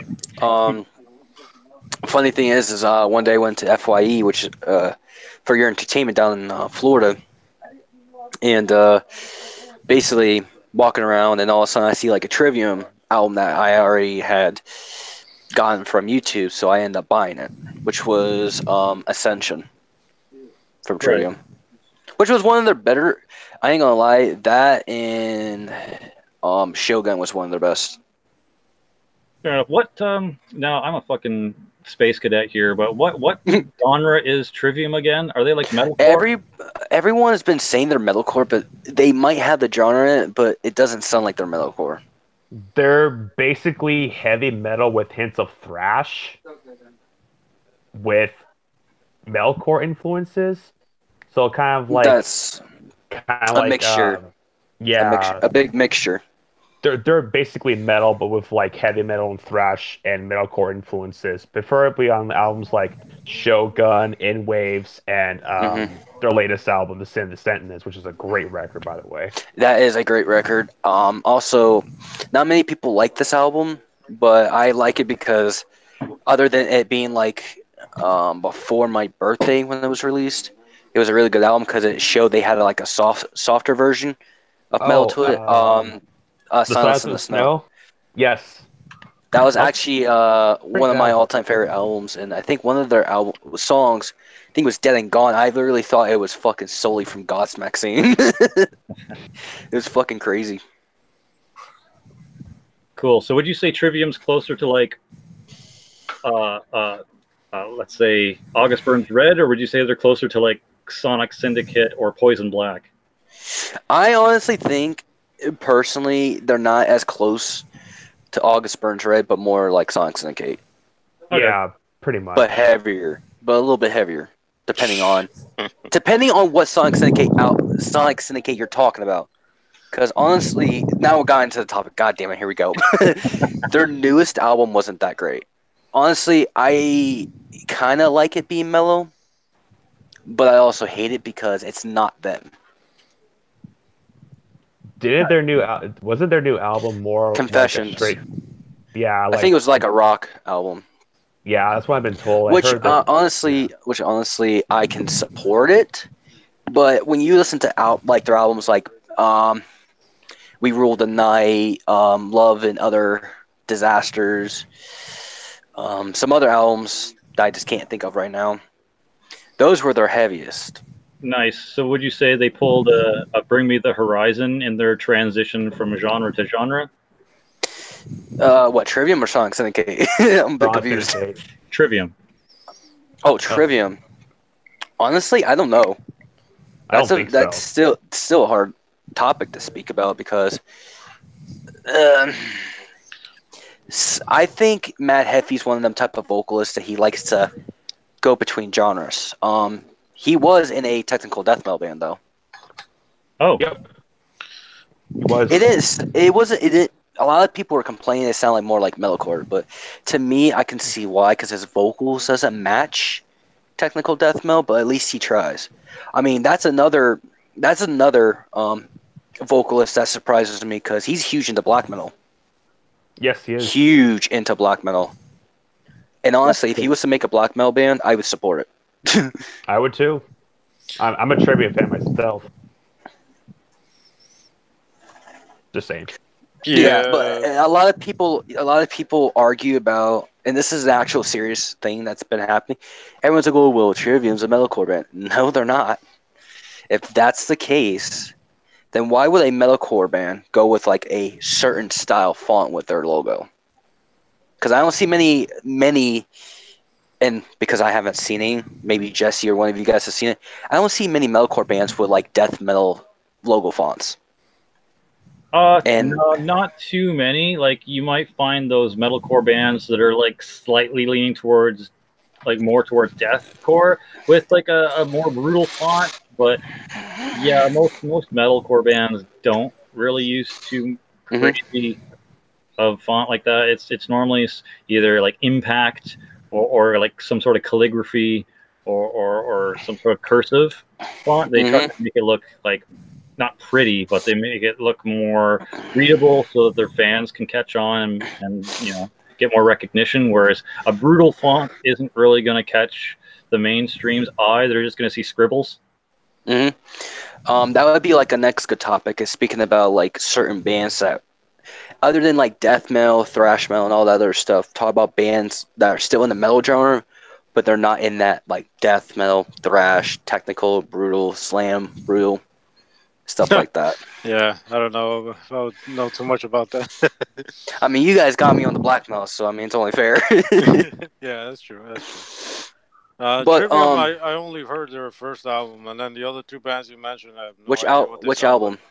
Which album Uh, did you hear? I have no idea the first album that they Their first album released. was Amber to Inferno, which is one of their, I think, their heaviest. Maybe their second album, though. I don't know. That would Ascendancy. But be Ascension. I think that's probably Ascension. Do you probably remember the 'cause, song title? Because I can tell you right now what it is. the only thing that I knew what you guys were talking about was what Jesse mentioned, Poison Black. I'm like, wait, that's the ex-vocalist of Sentence band, I think. And yeah, that's the only thing I picked up on that. Mm.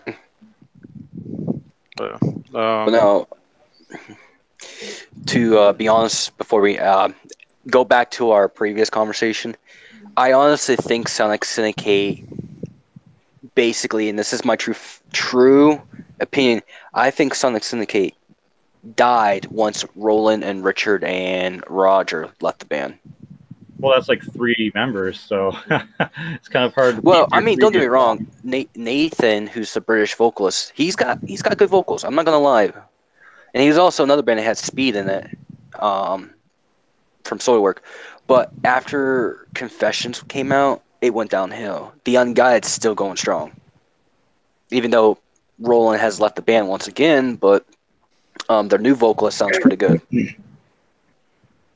All So right. if you guys are interested in listening to like a unique melodic death metal band, definitely check out The Unguided, and the album's called And the Battle Royale.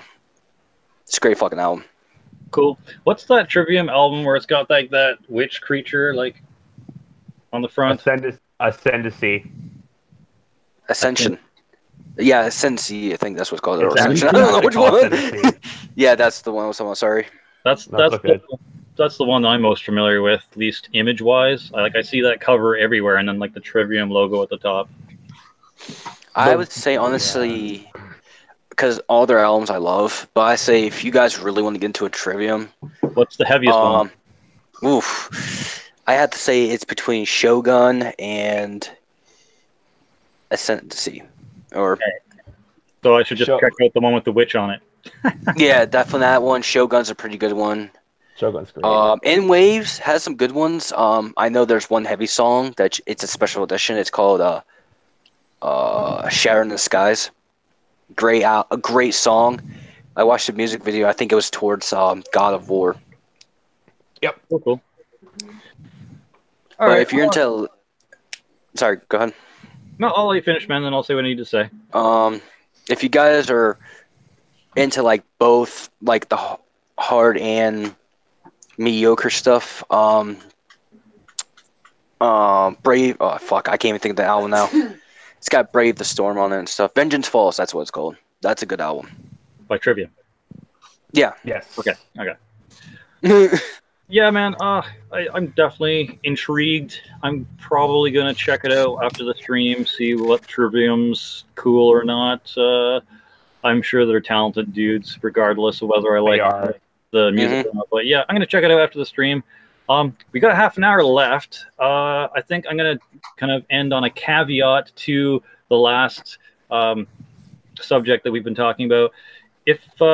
If you could give any advice or kind of say anything to our younger viewers out there, maybe not ones that kind of watch us, because probably any younger viewers that watch us probably already do buy physical copies.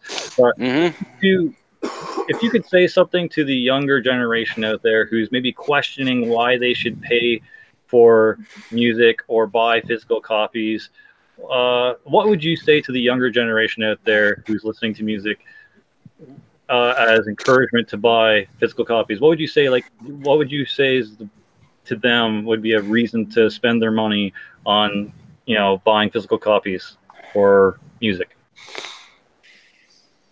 Well, personally, if you guys got any favorite bands out there like me, there's one band I wanted to go see, but I don't know if they could be able to make it up here. But there's bands like Core Bethlehem. Crap, I don't have my jacket on me. Definitely Trivium. Some of the bands I kind of technically listen to, I really want to see. And well, if you guys can't buy physical copies or at least buy merch from them, you're kind of killing my dream to meet my favorite band. So my advice to you is, if you want to sample some, definitely check it out on YouTube. If you like it, buy the digital, because some of the digital copies for certain bands are cheaper than Google Play, which is true. But personally, definitely buy the merch, support the bands, because if you guys got favorite bands and they fall apart and you guys wonder what the fuck's going on, I'm gonna straight up tell you this: you just fucked them over. Anyone who fucks bands over are complete shit, unless you don't have money and you're a young metalhead. That's a different story. Right. And basically what I mean is, like, say some, like, 16, 17, 18-year-old came up to you and said, why do you waste your money on all those CDs behind you? Why do you waste your money on all those records and tapes?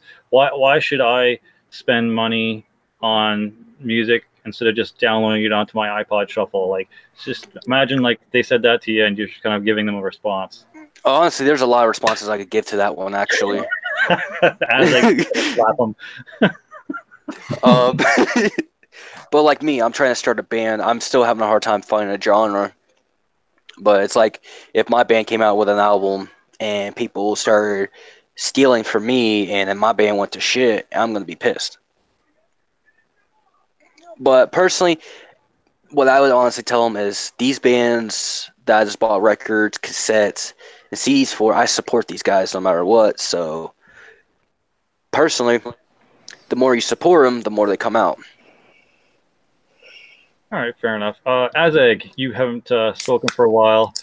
Besides just slapping them upside the head, what would you say to your 16 or 17-year-old cousin who says, "Why should I spend my money on music when I can just download it onto my iPod Shuffle?"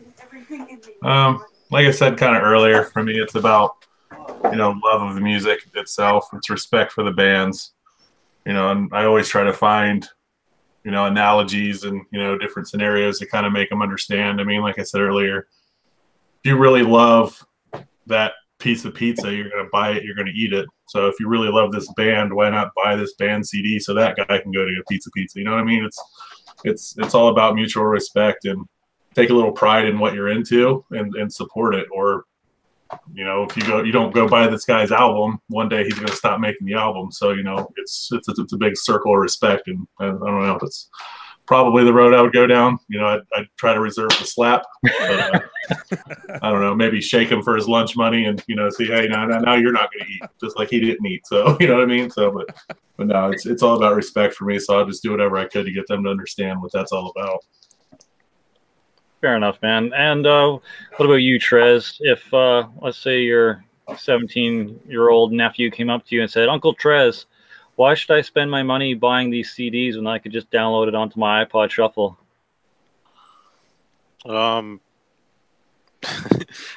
Probably I would just smack him over the head. Smack him over the head and just have him take a look, listen to it, or take a look at the artwork alone. Just look at this artwork. Look how badass that is, and just know that these artists go through a lot just to produce this and make this. And if you think this is fucking badass, you have to support it. If you don't even like this, find your own niche, or find your own band that you like, and do whatever you can just to support them. And a little bit goes a long way, at least for a band. So I would just do that, and then I'll fucking smack them over the head again. Give him a fucking Brooklyn beating. Jesus Christ. Why should I buy music? Because if you don't, I'm gonna whoop your ass. And honestly, another Billy Club sandwich. Another input to put on it is basically another reason why buying music is better while you're watching the snake climb up the wall. It's technically, like, I forgot who said, I think it was Jesse, it's illegal to steal music. So, I mean, if you want to go to jail for stealing music, I mean, go, by all means, go right the fuck ahead. Because to be honest with you, I know it sounds like a waste of money, But shit, if I could buy Horace Bethlehem's album Extinguish the Light 20 times, I probably would, just to show my support. Right, and the bands are normally like so thankful when you like come to their merch booth and like pick up a CD or like a patch or whatever. You don't have to buy the most fucking expensive thing at their booth. You don't have to buy the most expensive thing on their big cartel or Bandcamp. Just even buy like a $5 or $6 patch. Buy like one of their cassettes. Maybe they're having a sale. Maybe you can't afford like the $35 vinyl they've got special edition, but you know, just a little bit here and there helps. But Jake, what would you say to your 18-year-old cousin who comes up to you and says, "Hey, why do you have all these CDs in vinyl? Couldn't you just download it? Wouldn't you have better time spending your money on, you know, some pizza and ice cream? Why do you have all these CDs?" What would you say to him? Well, I would if I ever had a kid who was younger than myself when I was during their age, I would probably get their lunchbox and just show it to them, be like, "This is what you have. This is what you're gonna eat it, fuck it, and leave." But anywho, Damn. Talking about being hardcore. I'm trying to be a good. I want to be a good parent to my kid one day. But anywho, I want to teach my kids what to do and not to do, and stealing music is not what to do. exactly. Well, Like, again, just pass down some music and say, you know Mhm. what, this is something good that that's, you know, before you were born or something, or band Right. that was really awesome, and I'm handing this down to you, or just take a Mhm. listen to this. They'll get a great appreciation and say, "Damn, this is fucking old." Right. I know this is off topic, but like the band Doyle I went to go see for the second time, I bought the same album actually Jesse has actually, which is As We Die album, and I had the band sign Yeah. it. So that right there, because the CD was like $15, and like two of their guitar picks were like $5, so it was like $20. But still, I still got what I wanted. Yeah, man. And then me seeing them twice, I just made a big fucking donation to them. But yeah, like I was There we go. like in general. Yep, I had that same one signed. Do you have the digital or digital, I got. or do you have the jewel case? I think I got the digipack. Hold on, let me check. Well, the snake ain't gonna let me do it. Oh, oh Jesus. But no, that was cool, man. That you got to take a picture with Doyle and Wolfman. Oh yeah, they were pretty cool. Actually, I felt bad for not getting a picture taken with Alex, and I just straight up asked him, "Hey man, can I get a picture with you too?" But the guy was pretty fucking cool. It is sad that Doyle didn't want to do a an interview, but explain their, you know, them being busy. I mean, shit happens. But yeah, this is it right here. Nice. There you go. $15 for that, and it's actually digipack too. Yeah, still in the shrink wrap. Yeah, I ain't gonna take the shrink wrap off because the second I take it off, and that seat ain't worth shit. Super nerd points there. And then me catching his guitar pick, which was fucking like the best. Like I will tell you one thing. I don't care if you get an album sign, a shirt sign, getting the guitarist's pick is the best thing. So,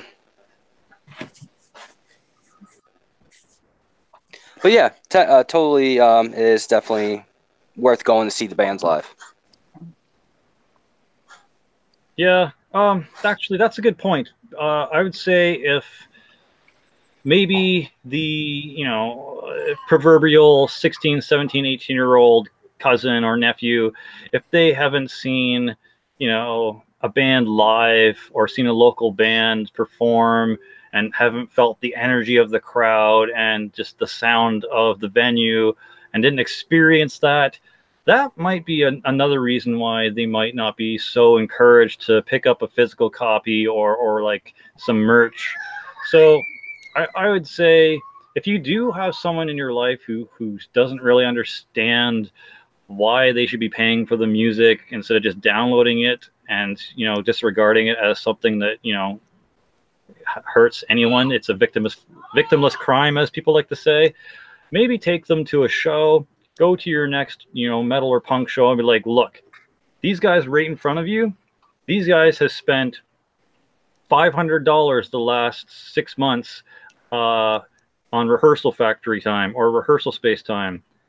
On top of that, they had to spend, you know, $500 or $600 per, you know, guitar for their amp. The you know, like Jessica says, you know how much it costs to reskin a fucking drum set? Lots of money to reskin a drum set if anything goes wrong. You know, like one of the cymbals for my kit, like the actual acoustic one I'm trying to build, cost I think around $200 for like the giant 20-inch ride. Like that, the shit isn't expensive. So, you know, if you enjoy their music and you want it to keep coming, like, you know, just like I said, take them to the show, get them to experience, get them to see the people they're harming by not paying for the merch or CDs. Because once you make something tangible and relatable, I think they might see why it's important to support the artist, why it's important to pay for the merch, or at least pay for a fucking download. Don't just rip it off, you know, YouTube or Pirate Bay or whatever and stick it on your iPod or on your phone, because otherwise that your favorite band that you're listening to right now might not be able to afford to play a show near you next time, might not be able to pay for, you know, their next set of strings or drum heads. You know, it's just, it's paying it forward and being respectful of someone you enjoy's craft. It's just, it's the tangibility of it all. And I think maybe that'd be a good advice to someone who has someone they know in their family or friend circles that doesn't get it yet. Just take them to a local show and maybe that'll just convince them. Not to mention that just people need to start going to more local shows anyways, but yeah, and I think plus when they see that whole crowd on the line, you know, wearing the band shirts and shit like that, that gets you kind of pumped, you know, just to be a part of that. Obviously, the whole fucking scene and shit. So that would, you know, promote a young kid just to go out and, you know, buy him a patch or a shirt and shit, and they'll take care of that shit. Because there's some kids out there that have some shirts from old school, and they're still taking care of that shit, and that means a lot. So that could be part of it too, just being part of the scene, just to take them to a show and just to see what everybody else and experience the whole thing, and that would definitely get them hooked. yeah, so that's that. I think we stumbled upon what it is. It's what it is. It's the detachment from the artist and kind of depersonalization of what's actually going on. They don't see who they're affecting. They don't have any sort of connection on a human level. They don't understand that kind of effect when they don't actually see the artists or experience them live. They don't understand, you know, how they're hurting them vicariously through not paying it forward. So yeah, that's probably what it is. It's just a lack of, you know, like a detachment from the person and the band, and they don't understand the connection there. So yeah. One more thing. I know it's basically part of the Doyle concert, but I'm not gonna lie to you guys. I've seen more people with Cancer Slug shirts on than fucking Doyle shirts. If you guys don't know, a good show, Cancer man. Slug is if well, sorry, I was just looking up something.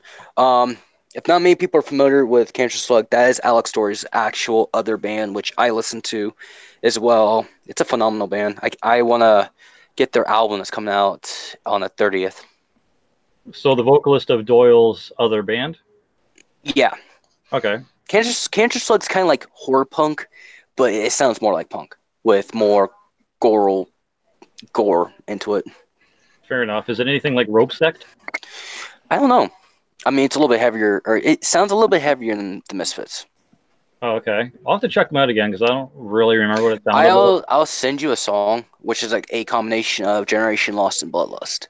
That's one of his most fucked up music videos. All right, fair enough.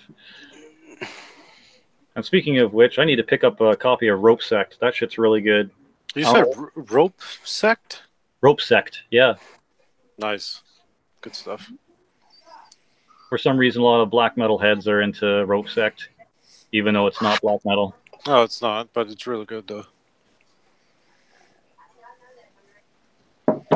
So yeah, pretty good discussion today, guys.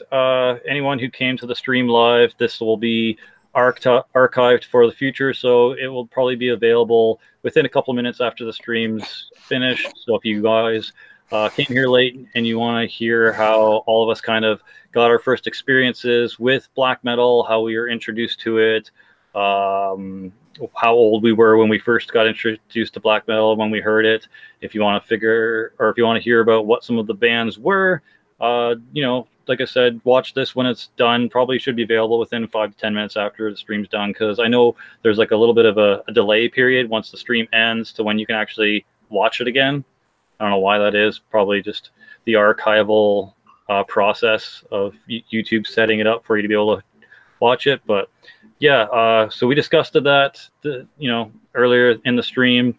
We've been talking about our, you know, just some other black metal bands that we've enjoyed. Once we did finally get into black metal, we've been discussing the pros of physical media, the cons of pirating, and what's the benefit of having physical media over just a, you know, paid download.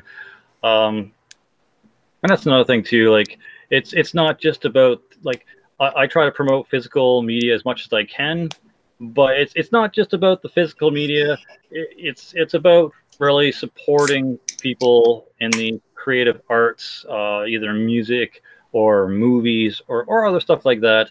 It's just making sure that they get paid for the hard work that they put into it, the money out of their own pockets they put into it, and understanding what it is you're doing if you don't pay it forward and you just rip off the material, and just discussing why they deserve to get your money too. Like, if once again, for those who didn't catch it, music worth listening to is music worth buying, because if it helps you get through your day a little bit easier, if you don't have any friends and you come home alone at the end of the day, you've no one to talk to, you know, music can be your best friend. You can let all your worries and the bullshit that's happened that day just kind of fade out of your mind, and de-stress by throwing on the new, you know, Deicide, throwing on the new Temple of Baal, or the new fucking you know,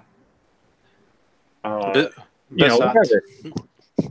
Besat, yeah, you know. Just and if you have that kind of relationship with music where it allows you to alleviate some of your stress during the day, or maybe music's your best friend and you don't really have too much friends and the only thing you can do is just blast away the pain, that's why these artists deserve your support. This is why they deserve, you know, your purchase of their physical media, their shirts, their patches, and whatnot. Because if it wasn't for them, you wouldn't have something to come home to at the end of the day, if music is that thing. So yeah, I think we pretty much covered it all. I really appreciate everyone in the chat for commenting and hanging out with us. I really appreciate my Rebellion panel here for joining me. And for those who don't know, starting left to right, we've got Azeg from Azeg's Abyss. A really cool dude. He does collection updates, unboxings. He also does some gaming here and there. He's been recently doing episodes of Conan and 7 Days to Die. Next to him is Trez from Total Metal Rejection. He also does collection updates. His collection updates also include things like morgue tape reports, where he goes to his storage and shows off his kind of like ancient pieces of brutal death metal. And, you know, he also, you know, does metalhead unboxings. So if you're interested in, you know, mystery boxes and stuff like that. He shows off the Metalhead box he gets every month, and he normally gets 2 of them, I think, vinyl and a CD sometimes. So definitely check out Trez's channel from Total Metal Rejection. In the middle, we've got Lord Husk from Mr. Evil Ops. He normally has an episode every week called Evil Mondays, where he talks about metal or different music issues. He'll show off the odd collection update. He's also kind of a huge Star Wars fan, and he's a huge fan of the dark side. So if you like the dark side of the Force, he knows what's up. Beside him is Jake from Sedition Through Scorns. He's kind of getting to be a bigger name in the reviewing and interviewing metal community. He's recently done an interview with the bassist from Cattle Decapitation. It's up on his channel right now. He's got, I think, another interview coming up pretty soon. But I think he's also done gaming and other metal collection updates material. What's the next interview you've got coming up next, Jake? Visceral Disgorge. Right. Okay. I wanted to say that, but I wasn't sure. So look out for that soon, too. And then I'll also have another interview confirmed by the end of the year with Disentomb. Nice. Very nice. Speaking of interviews, actually, Lord Husk just did one with Bleed Season. Yes, it's Bleed Season. Right. And what kind of band were they again? They were like a hardcore / new metal band. Right. Nice. So yeah, that's my Rebellion panel here. The only one that's kind of missing that didn't join tonight because he was sleepy. I don't know. He is Gnarly Charlie. Definitely check out his channel as well. I got everyone's link in the description box below the live chat here. So if any of these guys interested you throughout the live stream, please go check out their channel. Please go subscribe, give them some likes. And if you're interested in hearing from them on a more daily basis, please, by all means, come check out the Rebellion group on Facebook. We like to talk metal. We like to talk punk. We like to talk horror. And you'll see... Yeah, and interviews are posted there, and you'll see when our content gets posted pretty much as soon as we upload it, because that's where we all like to congregate for the most part, and lift each other up and support each other's channels, because you only get forward with group help sometimes these days. It's hard to make it on your own, especially in a community where it's just saturated with a bunch of people doing a lot of the same thing. So yeah, come join us there at the Rebellion on Facebook. Like I said, we're just a bunch of metal fans who like to talk about our favorite music and discuss different topics in the metal scene and things like that. So really appreciate for everyone coming out. That's the end of Sinister Sunday number 6, talking about intro to black metal and keeping physical media coming. For Glory, for the Rebellion, Sinister Sunday over.